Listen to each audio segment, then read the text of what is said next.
इतना कहकर युग उस कमरे के दरवाजे को खोलने लग जाता है, पर जैसे ही युग दरवाजे के हैंडल को पकड़ता है वो चीखता है, आह! युग को एक जोरदार करंट की तरह झटका लगता है और वो पीछे जाकर फिर से जमीन पर गिर जाता है, वैसे ही जैसे वो घर के बाहर कुछ देर पहले गिरा था। कछुआ युग को देखते ही समझ गया था कि ऐसा क्यों हुआ था। दरवाजे की दहलीज पर एक और चक्र बना हुआ था, वहां पर भी दरार बनी हुई थी जिसके नीचे कांटेदार बेल थी।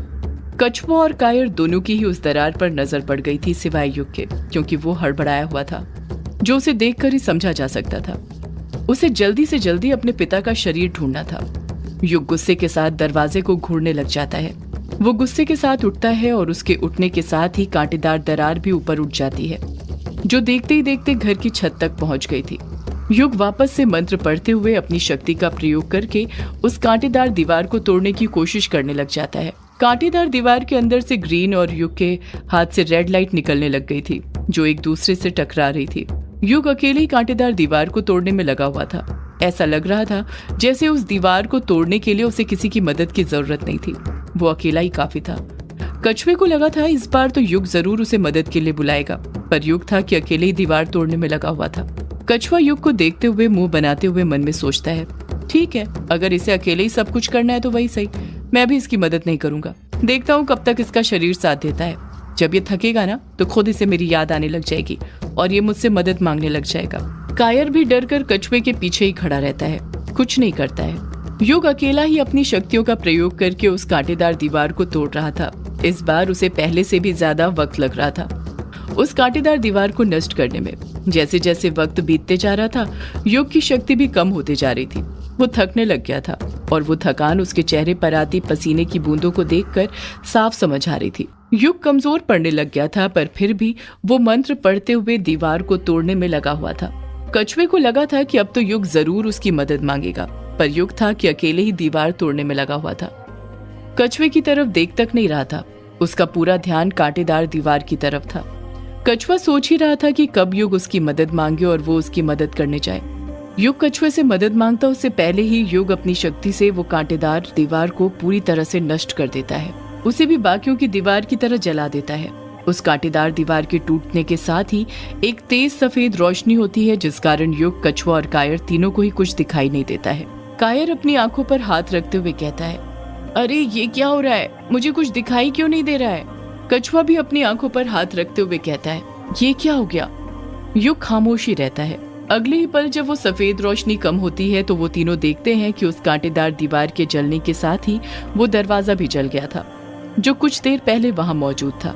ऐसा लग रहा था जैसे उस दरवाजे का कनेक्शन उस कांटेदार दीवार से था, जिसके जलते ही दरवाजा भी अपने आप जल गया था, जैसे वो दरवाजा भी काली शक्तियों से बनाया गया हो। कांटेदार दीवार के जलते ही युग मंत्र पढ़ना बंद कर देता है। वो थकने लग गया था और वो थकान उसे भी महसूस होने लग गई थी। उसे अपने शरीर में कमजोरी सी महसूस हो रही थी।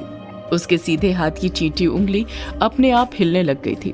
कछुआ युग को देखते हुए मन में सोचता है, युग तूने ये वाला चक्र भी तोड़ दिया तो क्या हुआ, अभी तो कुल मिलाकर 5 चक्र टूटे हैं। सप्तम चक्र के 2 चक्र अभी भी बचे हुए हैं, जिसे तोड़ने के लिए तुझे मेरी मदद की जरूरत पड़ेगी। युग जैसे ही थोड़ा सा स्टेबल होता है, उसे कुछ ठीक लगता है। वो बिना सोचे समझे अपने कदम कमरे के अंदर बढ़ा देता है। जब वो कमरे के अंदर पहुंचता है तो देखता है कि उस कमरे के अंदर बीचों बीच एक बड़ा सा काले रंग का ताबूत रखा हुआ था। उस ताबूत के जस्ट ऊपर ही छत पर लालटेन लटका हुआ था, जिसकी पीली रोशनी उस ताबूत के ऊपर गिर रही थी। उस ताबूत के आसपास का जितना एरिया था सब अंधेरे में लिप्त था। उस कमरे के अंदर ताबूत के अलावा कुछ और दिखाई ही नहीं दे रहा था। उस ताबूत को देखकर युग की आंखों में आंसू आ जाते हैं। वो रोते हुए उस ताबूत को एकटक नजर से देखते हुए कहता है, यही है, इसी के अंदर मेरे पापा का शरीर है।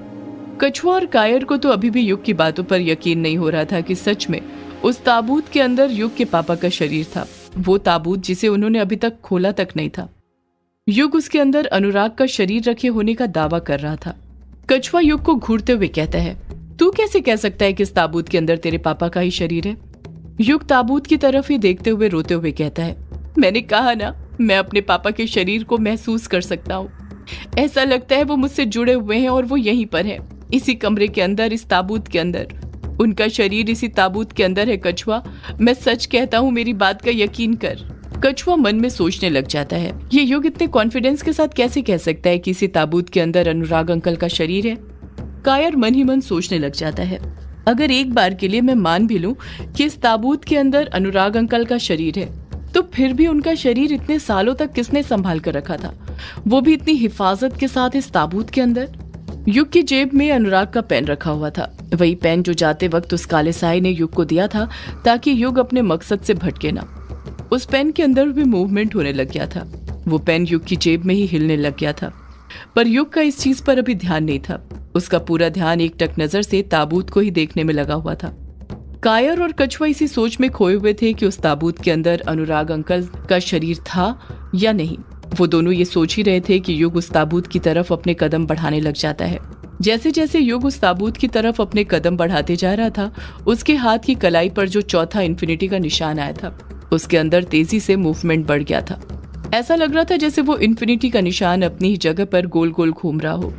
युग ताबूत को छूता उससे पहले ही इस बार उसे ताबूत के चारों तरफ दरार दिखाई दे जाती है और वो अपने हाथ को रोक लेता है। युग फिर से एक बार कांटेदार दीवार को तोड़ने के लिए अपने आप को तैयार करने लग जाता है। युग के हाथ के चारों निशान जैसे ही चमकने शुरू होते हैं, ताबूत के चारों तरफ जो दरार थी उसमें से कांटेदार दीवार ऊपर उठने लग जाती है। पर इस बार वो कांटेदार दीवार काफी मोटी थी, पहले की 3 दीवारों से 3 गुना ज्यादा मोटी। युग फिर से अपना हाथ आगे करके मंत्र पढ़ना शुरू कर देता है।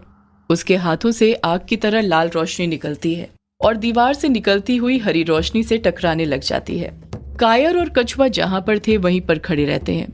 उन दोनों को लगने लग गया था कि हर बार की तरह युग अकेला ही उस कांटेदार दीवार को जलाकर खाक कर देगा, इसलिए वो चुपचाप खड़े रहते हैं। युग की मदद करने की सोचते तक नहीं है।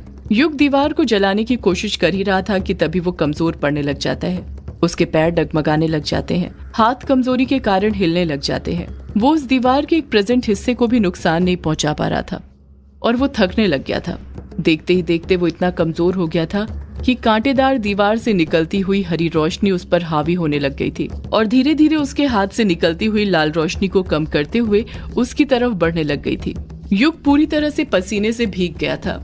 उसके चेहरे पर थकान साफ देखी जा सकती थी, पर उसके अंदर इतना जुनून सवार था कि वो अकेला ही उस दीवार को नष्ट करने में लगा हुआ था। कछुआ और कायर से कुछ मदद नहीं मांग रहा था। कायर जानता था युग कभी उनकी मदद नहीं मांगेगा, पर कायर को युग के चेहरे पर उसकी हार दिखने लग गई थी। कायर हड़बड़ाहट के साथ कछुए से कहता है, कछुए तू खड़ा क्या है, जा जाकर युग की मदद कर, वो अकेले वो दीवार जला नहीं पाएगा। कछुआ मुंह बनाते हुए कहता है, मैं क्यों जाऊं भला उसकी मदद करने, जब उसे लगता है वो अकेले ही सब कुछ कर सकता है तो उसे अकेले ही सब कुछ करने दे। बड़ा घमंड आ गया है ना उसे अपनी शक्तियों पर, देखना अभी उसका सारा घमंड उतर जाएगा।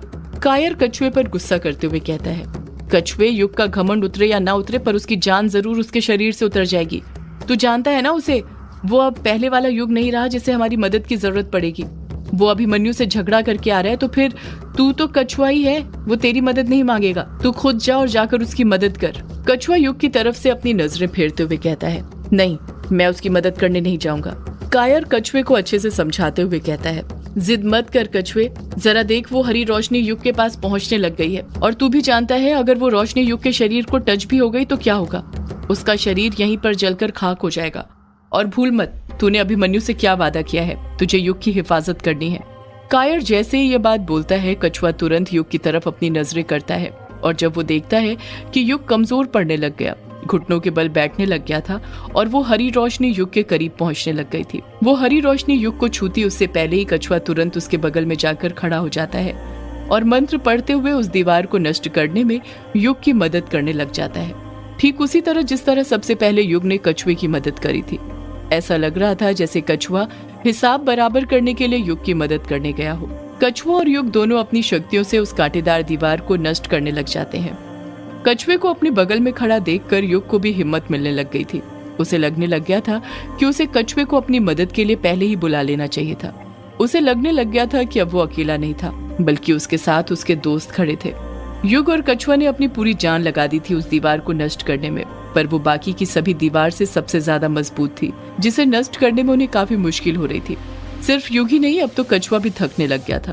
उसके भी हाथ पैर डगमगाने लग गए थे, पर वो दोनों थे कि लगे हुए थे लगातार मंत्र पर मंत्र पढ़ते जा रहे थे। क्योंकि वो दोनों ये बात अच्छे से जानते थे कि वो मंजिल से बस एक कदम की दूरी पर खड़े हुए थे। उन्हें वो दीवार तोड़नी थी और फिर उन्हें ताबूत मिल जाता जिसके अंदर अनुराग का शरीर रखा हुआ है, जिसके लिए इतनी मेहनत करके वो लोग वहां तक पहुंचे थे। कछुआ समझ गया था कि इस तरह से वो दीवार नष्ट नहीं होने वाली थी। कछुआ तुरंत युग की तरफ देखते हुए कहता है, युग एक साथ मंत्र पढ़ मेरे साथ। कछुए की ये बात बोलते ही युग कछुए के साथ मंत्र पढ़ने लग जाता है। दोनों के एक साथ मंत्र पढ़ते ही कमरे के अंदर मंत्र की आवाज गूंजने लग जाती है और उसी के साथ उनके हाथ से पहले जो दो अलग अलग रोशनी निकल रही थी वो एक हो जाती है और सीधे जाकर उस कांटेदार दीवार से टकरा जाती है और अगले ही पल वो दीवार जलकर खाक हो जाती है। उसका भी वही हश्र होता है जो बाकी की दीवारों का हुआ था। दीवार के जलने के साथ ही कछुआ और युग दोनों अपने घुटनों के बल आ गए थे, क्योंकि वो दोनों काफी थक गए थे। उनके शरीर की एनर्जी बहुत कम हो गई थी। कायर खुशी खुशी उन दोनों के पास जाते हुए कहता है, तुम दोनों ने कर दिया। कछुआ मन में सोचने लग जाता है, इस दरार को मिलाकर तो 6 ही चक्र हुए हैं, एक और चक्र कहाँ पर है? बिना उसे पार किए हम ताबूत तक कैसे पहुंच गए? ये तो बहुत अजीब बात है। कछुआ इसी सोच में खोया हुआ था। युग तो इतना थक गया था कि कुछ सोच तक नहीं पा रहा था। ना उसके अंदर इतनी हिम्मत थी कि जाकर वो ताबूत खोले और देख सके कि उसके अंदर अनुराग की लाश थी या नहीं। जब कछुआ और युग अपनी जगह पर से नहीं उठते हैं तो कायर ही अपने कदम आगे बढ़ाता है और उस ताबूत के पास जाने लग जाता है। कायर को देखकर ऐसा लग रहा था जैसे उस कांटेदार दीवार के टूटने के साथ ही उसके अंदर का डर भी खत्म हो गया था। वो बिना किसी फिक्र के उस ताबूत के पास अपने कदम बढ़ा रहा था। जब वो ताबूत के पास पहुंचता है तो देखता है कि उस ताबूत के ऊपर वही 4 निशान बने हुए थे जो युग की कलाई पर आए थे। उन 4 निशानों को देखकर कायर दंग रह गया था। कायर के अंदर फिर डर समा जाता है और वो हकलाते हुए युग से कहता है, युग जरा ये तो देख, इस ताबूत के ऊपर तो वही 4 निशान बने हैं जो तेरी हाथ की कलाई पर है। युग हैरानी के साथ कहता है, यार ये कैसे हो सकता है? सदियों से